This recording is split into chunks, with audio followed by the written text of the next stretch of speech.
What are you trying to do? Trying to catch it? No, I didn't.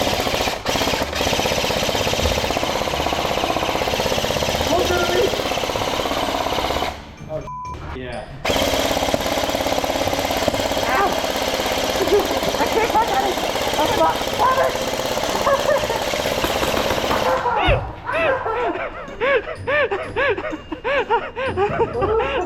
I couldn't pass it up. What's up, guys? Welcome back to the channel. Today I'm doing stuff out in my backyard because this thing is way too big to do on a table. This is going to be my 15,000 BB review, which I feel is enough time to go over this large machine gun and determine if there's any faults to it, what kind of issues I might run into, so on and so forth. Also, I did a thing. I'm going to show you guys how I did that and talk a little bit more about this in general, what I experienced from it, what issues I had, if any. So come check it out.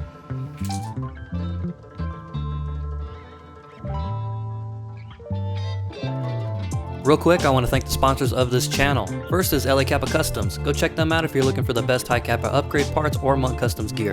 Another channel sponsor is SS Airsoft, which is my go-to shop for everything from replicas to BBs and gear.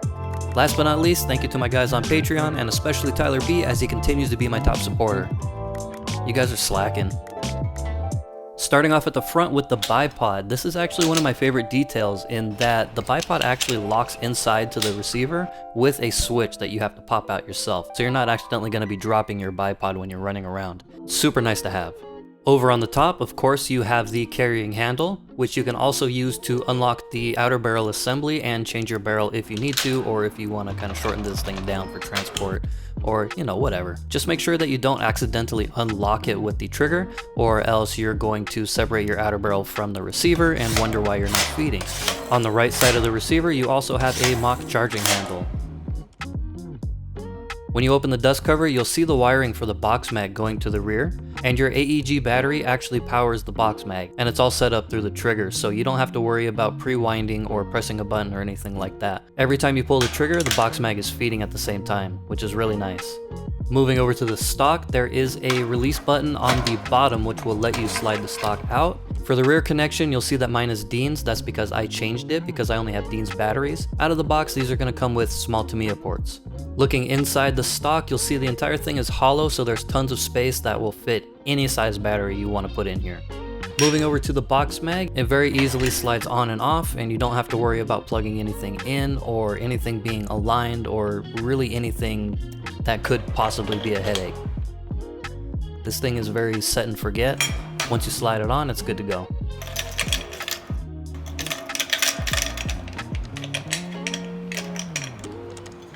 Moving over to the hop-up, this actually has a full metal hop-up assembly. Very good hop-up chamber from what I can tell. If you see this little screw sticking out of the gearbox, that's one of the things I wanted to talk about. This screw is going to back itself out if you don't Loctite it. This is due to the reciprocation of the spring in the gearbox, which vibrates the entire thing and makes it slowly turn out. Moving back over to the front of the barrel, you have the mock heat shield. On both sides of the front end, you have a Picatinny rail segment, and on the bottom you have the pattern to mount this onto a swivel if you're going to put it on a vehicle. I forget the actual name of it, but the people who are actually going to use this know what it's called.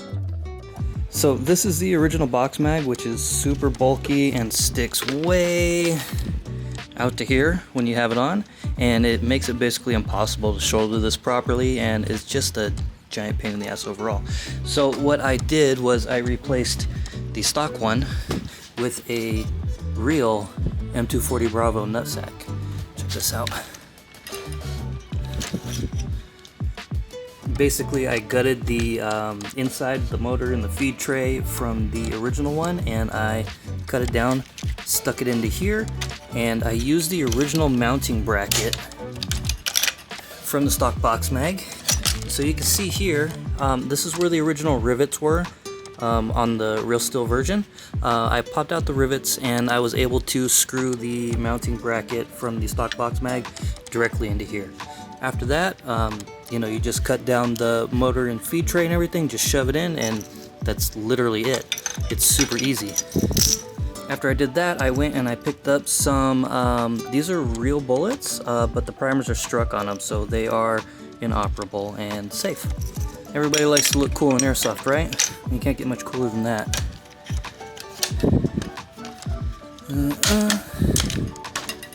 Alright, cool. So far, after sending 15,000 BBs through this, I've had zero issues whatsoever, aside from my own fault in detaching the outer barrel and causing my own misfeed. I'm going to keep running this stock for a while and take it to a few milsims and see exactly how long it'll last, but if this is any indication so far, I think this is going to last a really long time, and I don't expect anything to break anytime soon. So I hope you guys like that overview of the Lancer Tactical M240 Bravo. I'm going to put some fun gameplay up for you, and I'll see you guys on the next video. Alright, I've had enough.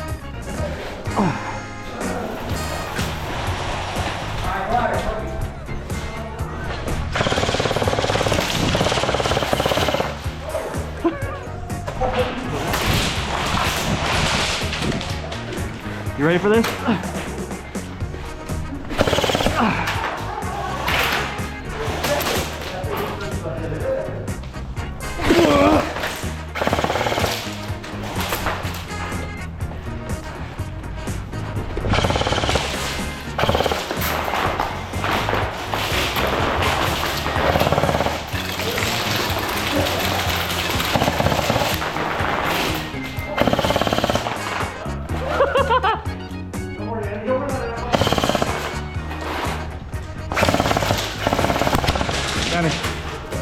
You got me. I was this close to hitting the fucking jumper. You see how heavy it is? Oh, bro. Shoulder it. No, go jump over the barrier with it. Yeah, do a jump shot with it. Oh, Do a jump shot with it. Let's see how tall you can get. You play basketball? See if you can clear the barrier. I know I can get Yeah, what the f? Gotta go Kimbo. Kimbo LMG? Yeah, see if you can pick one up first before you try both. Oh, there we go.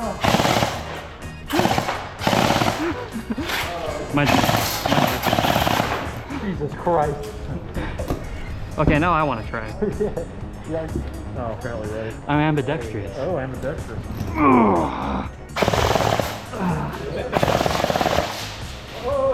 Don't see my face. Don't see my angle. Stop. Jesus.